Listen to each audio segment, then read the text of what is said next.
Welcome to the Newsmakers Podcast. I'm Billy Hollowell, and this is a show where we go behind the headlines every day to bring you an interview with a pastor, entertainer, politician, or other notable news figure. And this is a show, again, it's daily, but it's based on our weekly TV show, which is also called Newsmakers. You can watch it on the CBN News channel and also on our YouTube page. And on this show, every day, we dive deep. It's a little more longer form with one of the people who you will often see on our Newsmakers show or across the CBN News platforms. On today's Newsmakers, we have a Virginia real estate agent who has been working for more than 40 years. He claims that he is facing professional ethics charges and that he could lose his realtor status as a result. His name is Wilson Fauber, and he is joined today by his attorney, Michael Sylvester. He's a lawyer with the Founding Freedoms Law Center. They are going to join us to talk about, from their perspective, what is happening here and why they believe this could be, quote, persecution. With no further ado, here are Wilson and Michael. Well, I want to welcome you both here to CBN News. Wilson, you are facing ethics charges and could lose your realtor license. This is a very important story. Let's start with what happened. Take us through how this all came to be. In 2023, I felt called of the Lord to run for Stanton City Council. And during my journey running for Stanton City Council, some of the opposition from a different party decided that they were going to scour my Facebook pages and see if they could find any dirt on me, apparently. And they went back to 2015 and they found a scripture that I posted from Leviticus 18:22. Where the Lord clearly states that homosexuality is an abomination to him. That was in 2015. Again, my campaign was in 2023. 8 years. So they went back 8 years. Okay. That's a long time. And nevertheless, so there was this group that really came after me hard. And they were saying some very bad things about me on Facebook. It's my personal Facebook page, as well as my Stanton City Council page. And there were actually some things that we definitely perceived as threats, and I had to go to the Stanton Police Department, the sheriff's office, and so forth. So anyway, I did not win the election, and so we thought that that was over. Then this spring, I received an email from the National Association of Realtors stating that a complaint had been filed against me. And my complainant said that they thought that posting that scripture and other scriptures that I posted is hate speech. And they were taking me to task with the National Association of Realtors. And Michael will be happy to explain more about this, but it's very bizarre in a way, but as we look at what's happening around the world, it's not, as Christians are being persecuted. They even laughed at me when some people said last year that, I was receiving persecution. Well, no one's beaten me up, thankfully, or harmed me, but it is a form of persecution. Well, can I just ask you, how long have you been a member of the National Association of Realtors? 44 years. 44 years. Have you ever had any issue with the National Association of Realtors? No, I've not. I have a great reputation in the community. I've served the Lord and honored him in my business. And no. Okay, so a couple of other questions about this complaint. Now, the complaint was based on a couple of posts, the one from 2015, I assume, and one other more recent one that dealt with issues that are going on in culture right now with women's sports, right? That is correct, and I'm an ordained minister as well as a real estate broker, and I love preaching the gospel and ministering on social media. My wife and I have a 501c3 ministry. We've traveled to El Salvador, Guatemala, Brazil. I've been to El Salvador 36 different ministry journeys, and I have an obligation and a calling to preach the gospel, and social media is a great way to do that. Yeah. Go ahead, Michael, jump in. Well, if I can just highlight here, what Wilson, the way the story unfolds is like in 2015, Wilson posts this biblical message. And what's important to note is that we were in the middle of the Supreme Court addressing Obergefell versus Hodges, the Supreme Court decision that ultimately determined that there was a constitutional right to homosexual marriage. But before that case was even argued, that's when Wilson posts this social media message about the biblical view on marriage. And he posts it on behalf of his ministry. So then we fast forward 8 years later, Wilson's just running for city council, looking and advocating, and the positions that he's putting forward are how he can help his city advance in every way. He's not focusing in at all on these issues about homosexuality and those types of topics. But then his opposition feeds this 2015 post, makes a journalist aware of it. And then the journalist tries to bring the issue into the campaign by asking Wilson whether he still stands by his post. So it's really incredible that this whole situation comes out of a Christian being asked whether he still stands by the Bible. Well, and let me just ask this question, Wilson, because, and Michael, maybe you can answer too, but the person, and it doesn't matter to the core of this issue, but I am curious, the person who filed the complaint, do you know who that is, and were they tied to the political campaign in some way?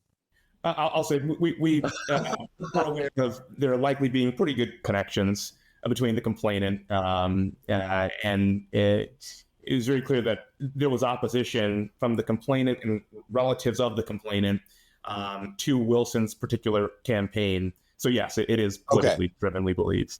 And Michael, I want to ask you this, and I'll come back to you in a minute, Wilson, but okay, what are these supposed rules? Because there are people maybe listening to this, watching this interview, and they're thinking, well, okay, so he posts something as a Christian and a minister on his private Facebook, on his personal Facebook years ago, and even if not, even if it was yesterday, who cares? This is the National Association of Realtors. What does this have to do with that? What are these rules that the NAR has that have allegedly been violated? Take us through that if you can, Michael. Yeah, so the NAR, National Association of Realtors, has a series of ethics rules that guide real estate agents on how they engage in their practice in a way that's beneficial to society and not harmful. So that's the goal.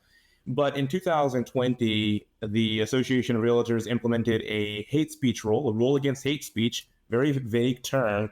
But not only does it exist, but the rule also is designed, the way it's presented, it indicates that it constrains all of a real estate agent's activities. So not just what a real estate agent does when he's on the job or when she's working with a client, but way outside of that, anything that the real estate agent does, the rule suggests that it controls that minister's activity and therefore that individual activity. And therefore, I was going to say, even a minister preaching from the pulpit could violate this rule just by speaking on the scriptures the way that it's been applied in certain situations. Is that is that something that you're an attorney, that you would say, oh, that's constitutional, that's okay to have this sweeping rule that crosses over into the personal lives and also professional? I mean, you can be a realtor and a pastor, obviously, as you are. Talk a little bit about that, because this seems, if that's true, that interpretation of it, that seems problematic legally. We have to stand up against large-scale private censorship. NAR is a private association, but it has a monopoly over the large database called the MLS, the multi-listing service that real estate agents use to list houses, to access houses on the market. And I know Wilson could really explain just how crucial the MLS is for real estate agents. But it's a private association, so therefore it's able to do different things that do, in fact, constrain real estate agents' speech. What I'd like to highlight is, the way I see it, this is the de facto removal of our free speech. So we all know that we have certain constitutional rights, but Wilson's story is what happens when large organizations are positioned to take away livelihoods if individuals do not follow their speech code. It really does have the effect of taking away the rights we thought we had. Correct. Yeah.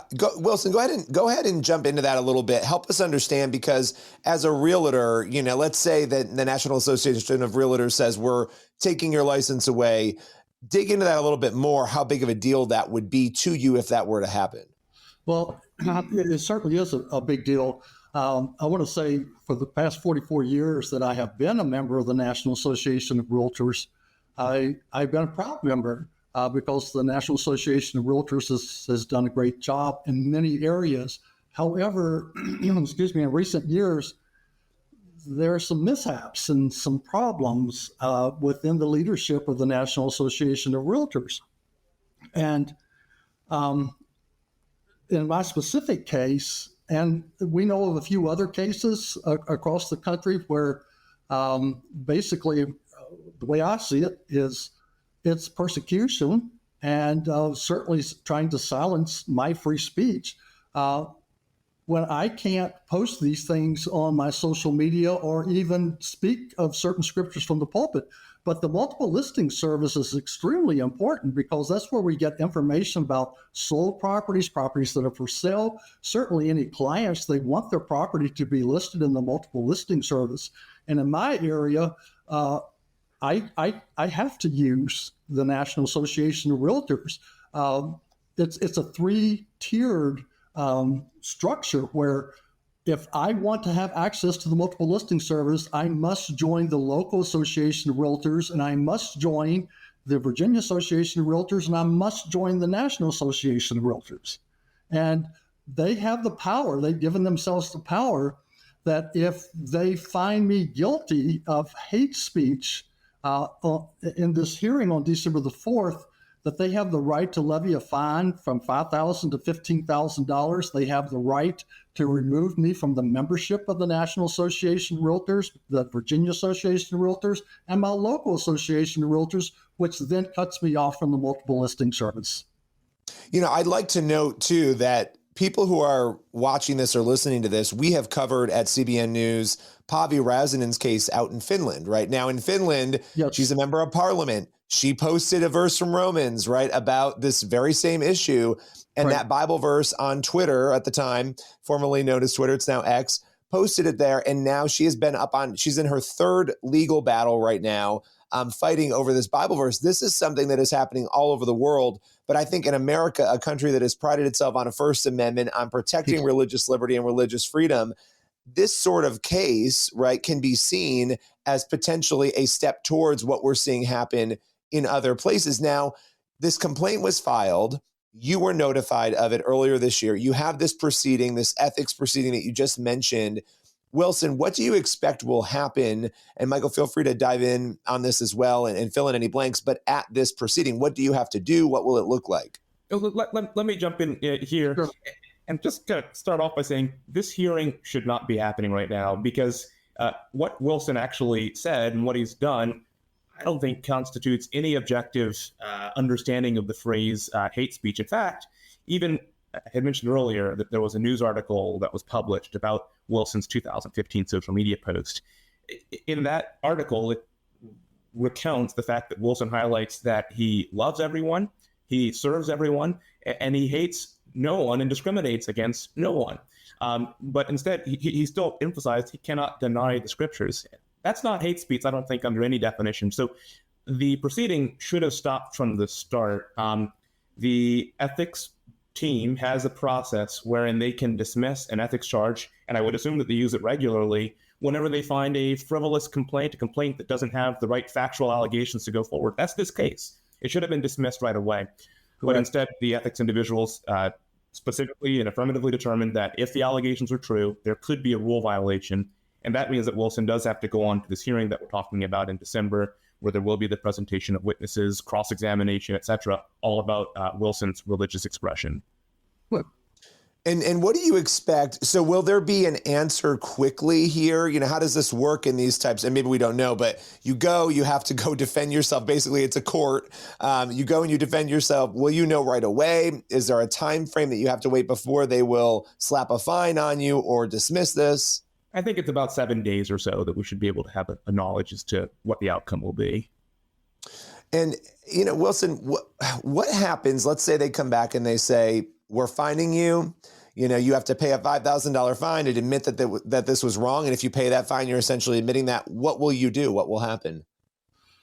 Well, for context, I'm sure I'm going to be asked if I'm remorseful. I expect that to happen. And the answer is no. I am not remorseful. I'm not ashamed of the gospel of Jesus Christ, and I will continue to boldly proclaim the gospel of Jesus Christ. from some information that I have garnered online from the National Association of Realtors Ethics Committee. They are looking for someone like myself to come into the meeting and basically, with humbleness of heart, and being repentant, so to speak, and that I'm going to be a good boy from now on, and I'm not going to do this again, and that I'm just extremely sorry that I've offended anyone, that anyone's feelings have been hurt, and whatever. Well, I don't apologize for the gospel. I will not do that. And if I'm asked the question, will I continue to post? The answer is yes, I will. It's my right as an American citizen and my free speech that I can post.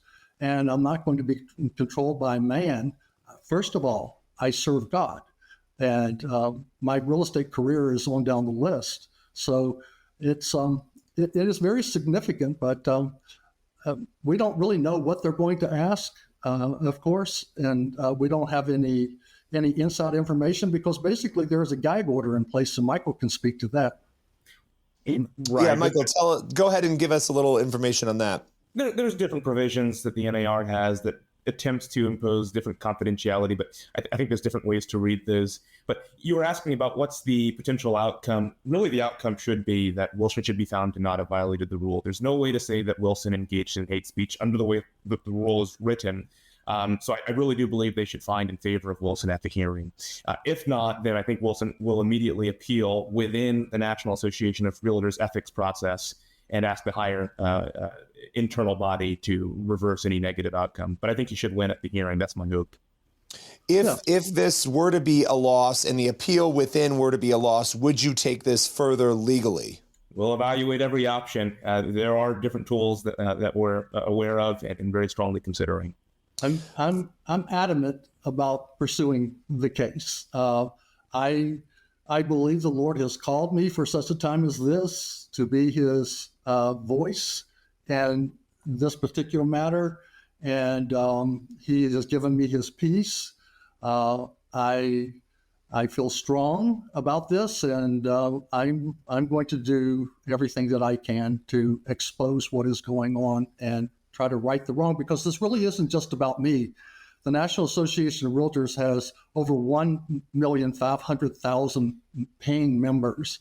And so we're all under this same ordinance and these policies that are very binding on our lives 24/7. And I don't think that that's right. Final question for you, Wilson. How have you kept from being angry, or at least dealt with anger as it is developed in this? Because I know this is frustrating. It's a lot of extra work and a lot of extra stress, I would imagine. How have you dealt with that? When I first received notice of the complaint, I was really taken back by that. It was very, it was crushing.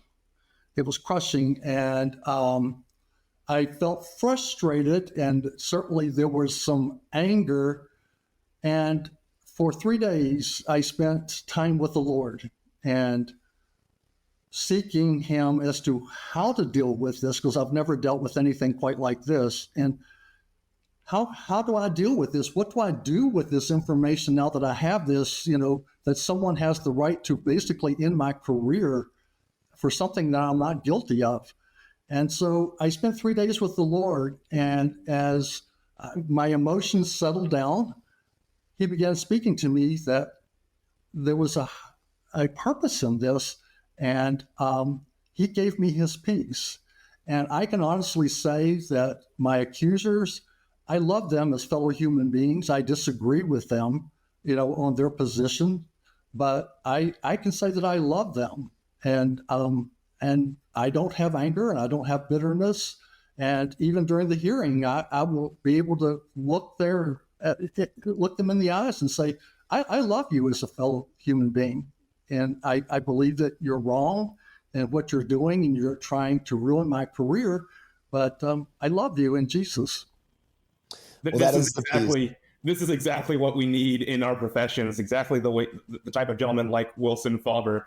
So if I can just highlight, if speaking the Bible is hate speech, we've really reached a new low, because we used to value our professions because of the values that they bring into society, the values like what we just heard from Wilson. So we really need to say no to large-scale private censorship, and allow free speech again, instead of the censorship that we're seeing.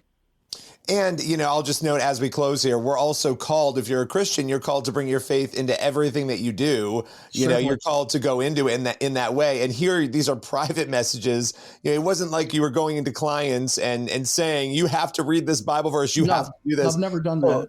Right. I mean, it's a really interesting case. I appreciate you both joining us to break it all down today. We'll have you back very soon to talk more about it. Appreciate it. Thank you so much. That's all for today's Newsmakers podcast. Be sure to tune in for the next episode of the show, and also head over to the CBN News YouTube channel and the CBN News channel to watch Newsmakers every week. We'll see you soon.